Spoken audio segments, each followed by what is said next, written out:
المبيعات يا صديقي مش فلوس، التحصيل هو الفلوس. انما عمليه البيع نفسها احنا بعنا وطلعنا بضاعه بس ما حصلناش فلوس.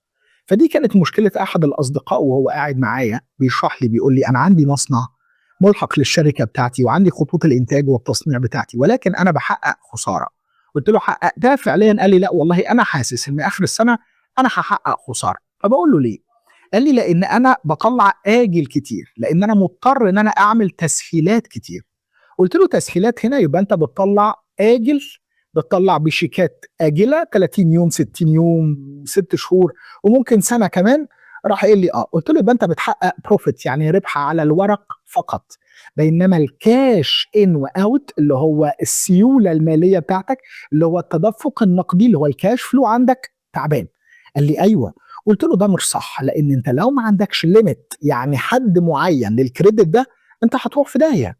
وبالتالي يا صديقي لو عايز تنجح باستخدام كلمه تسهيلات، لانها هي سلاح ذو حدين، لو استخدمته صح تقدر تنجو لو انت دارس المخاطر بتاعته كويس. انما انت لو مش دارس المخاطر بتاعته كويس هتبص تلاقي نفسك ايه؟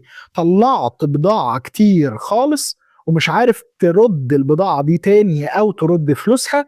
فانت بالتالي شغال بتاكل من راس المال العامل بتاعك اللي هو الوركينج كابيتال، لان البضاعه دي عشان تتصنع محتاجه فلوس عشان تجيب بيها انتاج، اللي هي مواد الانتاج اللي هتصنعها بيها.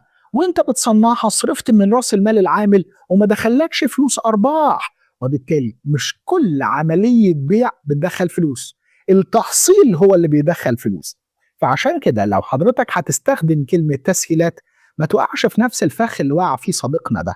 الراجل ده لما طلع بضاعه النهارده ما كانش واخد باله من الليميت، فكان بيطلع آجل آجل آجل آجل، لقى نفسه ان مفيش تدفق للنقديه بيحصل عنده، هيوصل لفتره وهتجف ويخلص المال اللي هو موجود في الوركينج كابيتال اللي هو راس المال العامل، هيلاقي نفسه بعد كده معرض للخساره.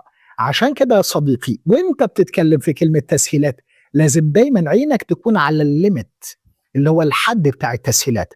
ناس قديمه وبانيين مع بعض مصداقيه وثقه اديله تسهيلات مفيش مشكله، وعامله على آجل برضه مفيش مشكلة، ولكن بحد ومقدار معين.